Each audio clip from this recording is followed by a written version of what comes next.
যোজনা অনেক মহিলারা পেয়েছেন, আরো পাবেন। ভেরিফিকেশন হচ্ছে। প্রকৃত প্রাপকদেরকে এখন অব্দি 1,24,00,000 মহিলারা পেয়েছেন।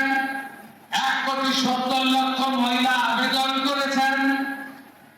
প্রত্যেকের ভেরিফিকেশন চলছে। আপনারা নিশ্চিন্ত থাকুন, 30/8/2026 মধ্যে একদম সঠিক তালিকা আমরা তৈরি করে প্রকৃত প্রাপকদের অ্যাকাউন্টে টাকা দেব এবং অঞ্চলে, টাউনে, গ্রামে, মিউনিসিপালিটিতে তালিকা বের করে দেব। আপনারাই তখন বলবেন যে এই লোকটার তো পাওয়া উচিত নয়। নমস্কার বন্ধুরা, জিএস ফোরাম চ্যানেলে আপনাদের সবাইকে স্বাগত জানাই। অন্নপূর্ণা ভান্ডারের টাকা এখনো পর্যন্ত ব্যাংক অ্যাকাউন্টে ঢোকেনি। আজকে 4 তারিখ হয়ে গেল, এখনো ব্যাংক অ্যাকাউন্টে অন্নপূর্ণা ভান্ডারের টাকা আসেনি এবং কবে আসবে সেই বিষয়ে কোনো নির্দেশিকা নেই।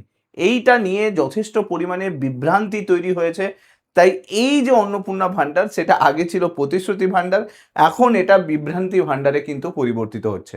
আপনারা জানেন যে কিছুদিন আগে এই অন্নপূর্ণা ভান্ডারের উপরে একটি হাইকোর্টে জনস্বার্থ মামলা হয়েছিল এবং সেই বিষয়ে আমি একটা ভিডিও প্রোভাইড করেছিলাম। সুপ্রিম কোর্ট পর্যন্ত এই হাইকোর্টের যে মামলা, সেই মামলা গড়িয়েছিল। এরপরে সুপ্রিম কোর্ট সেই মামলার শুনানি করেছিল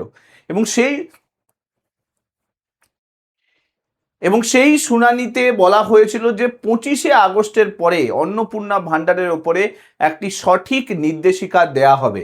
এখানে আপনার নিউজও দেখতে পাচ্ছেন, এসআইআর বাদ পড়াদের রেশন এবং অন্নপূর্ণা সুবিধে বন্ধ হয় হাইকোর্টে জনস্বার্থ মামলা। এরপরে আপনি দেখতে পাচ্ছেন ভোটার তালিকার নাম বাদ মানেই নাগরিকত্ব নয়, সেখানেও কিন্তু একটা মামলা হয়েছিল। এরপরে আপনি দেখতেই পাচ্ছেন মিলছে না রেশন এবং অন্নপূর্ণা ভান্ডারের টাকা, হাইকোর্টে দায়ের জনস্বার্থ মামলা। একের পর এক নিউজ আর্টিকেল এই মামলা বিষয়ে কিন্তু আর্টিকেল পাবলিশ করেছিল। এখন প্রশ্ন হচ্ছে, এই বঞ্চনা আর কতদিন, মানে অন্নপূর্ণা ভান্ডারের টাকা কবে ঢুকবে সেই বিষয়ে কেন কোনো সঠিক নির্দেশিকা নেই? দেখুন, রাজ্য সরকারের তরফ থেকে বলা হয়েছে যে ভেরিফিকেশন এখনো পর্যন্ত কমপ্লিট করে উঠতে পারছি না, সময় লাগছে। বিডিও অফিসে গেলে তার কোনো সমস্যা মিটছে না। স্টেটাস চেকের যে প্রসেস ছিল সেই প্রসেসটা এখন সম্পূর্ণভাবে বন্ধ করে দেওয়া হয়েছে। কবে ঢুকবে কেউ কিন্তু বলতে পারছে না।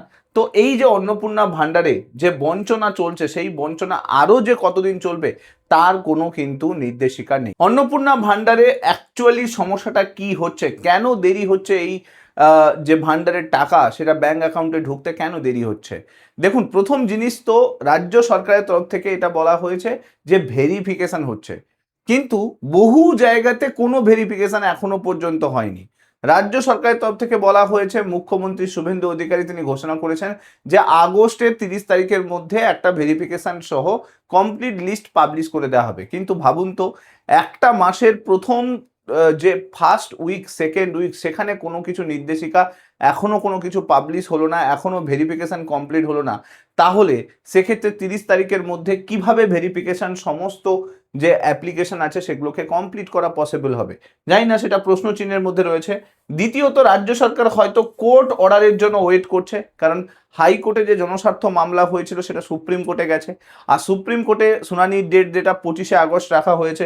এখন এই 25শে আগস্টে কি রায় আসে তার বেসিসে হয়তো নতুন করে ভেরিফিকেশন আবার করতে পারে। কারণ যে রায় দেবে সেই রায়ে যদি এসআইআরে যাদের নাম আছে, এখন তো অন্নপূর্ণা ভান্ডারে তাদেরকে দেওয়া হচ্ছে না, যদি অর্ডার দিয়ে দেয় যে এসআইআরে যাদের নাম বাদ গেছে তাদেরকেও দিতে হবে, তো সেক্ষেত্রে নতুন করে তাদেরকে ইনক্লুড করতে হবে। সেই জন্যই হয়তো 25শে আগস্ট পর্যন্ত ওয়েট করছে, এটাও হতে পারে।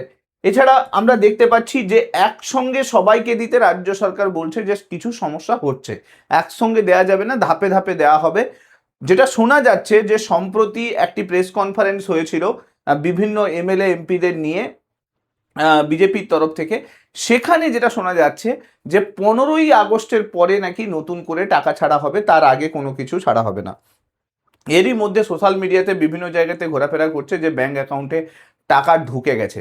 তাই জন্যই আমার কোথাও যেন মনে হচ্ছে এই ভান্ডার আর কিন্তু প্রতিশ্রুতি ভান্ডার থাকলো না, এটা এখন বিভ্রান্তি ভান্ডার তৈরি হয়ে গেছে। কারণ সরকারের সঠিক কোনো অর্ডার নেই যে সবাই কবে নাগাদ টাকা পাবে সেরকম কোনো সঠিক অর্ডার রাজ্য সরকারের তরফ থেকে এখনো পাবলিশ করা হলো না। দ্বিতীয়ত কোনো নির্দেশিকা আসছে না, যার জন্য কি হচ্ছে, এই news channel, media house, YouTube, Facebook, বিভিন্ন জায়গাতে বিভিন্ন রকম তথ্য আসছে এবং সেই তথ্যের ওপরে কিন্তু একটা বিভ্রান্তি তৈরি হচ্ছে। কোথাও কেউ বলছে তার ব্যাংক অ্যাকাউন্টে টাকা ঢুকে গেছে, আবার কোথাও বলছে যে কোনো টাকাই ঢোকেনি, 3 মাস ধরে ওয়েট করছে। তো এটা একটা বিভ্রান্তির জায়গায় চলে গেছে। তো তাই জন্য কিন্তু এখন যারা প্রাপক তাদেরকে বাধ্য হয়ে এই news, media house, YouTube channel, Facebook এগুলোর ওপরে ফোকাস করতে হচ্ছে, তাদের ওপরে, তাদের যে তথ্য সেই তথ্যের ওপরে ভরসা রাখতে হচ্ছে। যদি সরকার সঠিক গাইডলাইন্স দিত, সঠিক অর্ডার দিত, তাহলে এই বিভ্রান্তিটা তৈরি হতো না। মানুষ শুধুমাত্র সঠিক তথ্য চায়, মানুষ এটা চায় না যে টাকা ঢুকুক আর না ঢুকুক, মানুষ এটা চায় যে একটা গভর্নমেন্টের অর্ডার রিলিজ হোক, যে অর্ডারে মেনশন করা থাকুক যে কবে নাগাদ টাকা দেওয়া হবে। কখনো কখনো মুখ্যমন্ত্রী এসে একটা স্পিচের মাধ্যমে বলে দেয় এই দিনের মধ্যে টাকা ঢুকবে, সেইটার জন্য হাপিত্তেশ করে সমস্ত মানুষ ওয়েট করে থাকে। কিন্তু এটা কেন হবে? একটা প্রকল্পের অর্ডার কেন রিলিজ হবে না? একটা প্রকল্পের পার্টিকুলার কোনো গাইডলাইন্স কেন রিলিজ হবে না? এটা একটা বড় প্রশ্নচিহ্ন তৈরি হয়েছে। আরও একটা জিনিস যেটা খুব গুরুত্বপূর্ণ, সেটা হলো এতদিন পর্যন্ত যারা পাচ্ছিল না তারা স্টেটাস চেকের অপশান পাচ্ছিল। অর্থাৎ ওয়েস্ট বেঙ্গল সোশ্যাল রেজিস্ট্রি যে ওয়েবসাইট ছিল, সেই ওয়েবসাইটে গিয়ে অন্নপূর্ণা ভান্ডারের যে অ্যাপ্লিকেশন করা ছিল সেই অ্যাপ্লিকেশনের ওপরে কিন্তু আইডি নাম্বার দিলে একটা স্টেটাস দেখাতো, সেটা আন্ডার এনকোয়ারি হোক, অ্যাপ্রুভ হোক, যাই হোক না কেন স্টেটাস দেখাতো। কিন্তু সেই পোর্টালটাকেও এখন বন্ধ করে দেওয়া হয়েছে। এর ফলে মানুষ বুঝতেই পারছে না যে আদৌ কি তার ব্যাংক অ্যাকাউন্টে এই মাসে টাকা ঢুকবে কি ঢুকবে না, এই প্রশ্নচিহ্ন তৈরি হয়ে গেছে। তো নতুন করে স্টেটাস চেকের অপশানও রাজ্য সরকারের তরফ থেকে কিছু বের করানো হয়নি। আর যদিও একটা নতুন পোর্টাল তৈরি করা হয়েছে, সেটা শুধুমাত্র অ্যাক্সেস করার অধিকার বিডিও অফিসের কাছে দেওয়া হয়েছে। তো বিভ্রান্তি বর্তমানে যদি দেখি সেটা কিন্তু চরমে আছে। যদিও মুখ্যমন্ত্রী শুভেন্দু অধিকারী তিনি বলেছেন যে 30শে আগস্টের মধ্যেই কিন্তু সমস্ত কিছু কমপ্লিট হবে, দিয়ে একটা ফুল ভেরিফিকেশন সহ ফাইনাল লিস্ট পাবলিশ হবে। আমরা জানি যে এর আগে কিন্তু একটা ডেট দেওয়া হয়েছিল 30শে জুলাই, তার মধ্যে কিন্তু ভেরিফিকেশন কমপ্লিট হওয়ার কিন্তু একটা ডেডলাইন দেওয়া হয়েছিল, কিন্তু দেখলাম যে সেই ডেডলাইনও মিস হয়েছে। 30শে জুলাইয়ের ভেরিফিকেশন কমপ্লিট করে উঠতে পারেনি। বিডিও অফিস থেকে যখন জিজ্ঞেস করা হয়েছে তখন বলা হয়েছে যে এত অ্যাপ্লিকেশনকে কিভাবে 30শে জুলাইয়ের মধ্যে ভেরিফিকেশন করা সম্ভব, কারণ যেখানে যোগ্য অযোগ্যতাও কিন্তু দেখা হচ্ছে যে আদৌ কে যোগ্য কে যোগ্য নয়, সেই বিষয়টাও রাজ্য সরকার দেখছে।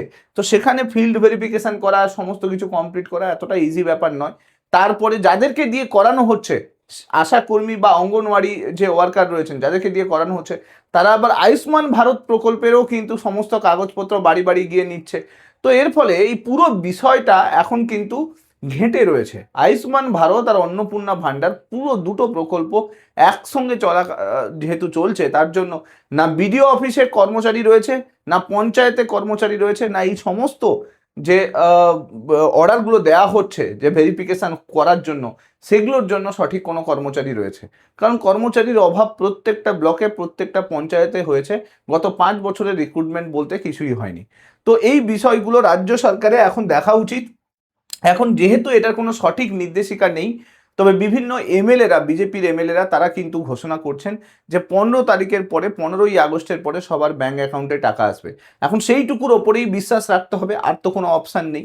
এখন দেখার বিষয় এই বিষয়ে রাজ্য সরকার পরবর্তীকালে নতুন কোনো আপডেট দেয় কিনা। যা কিছু নতুন আপডেট দেবে আমি চেষ্টা করব ভিডিওর মাধ্যমে নিয়ে আসার জন্য। ভিডিওটা ভালো লাগলে অবশ্যই লাইক করে দেবেন, চ্যানেলটাতে নতুন হয়ে থাকলে সাবস্ক্রাইব করে নেবেন এবং ইম্পর্টেন্ট আপডেটগুলো পাওয়ার জন্য এই চ্যানেলটার সঙ্গে জুড়ে থাকতে ভুলবেন না। Thank you so much. Next ভিডিওতে আপনার সঙ্গে আবার দেখা হচ্ছে। Till then, bye by.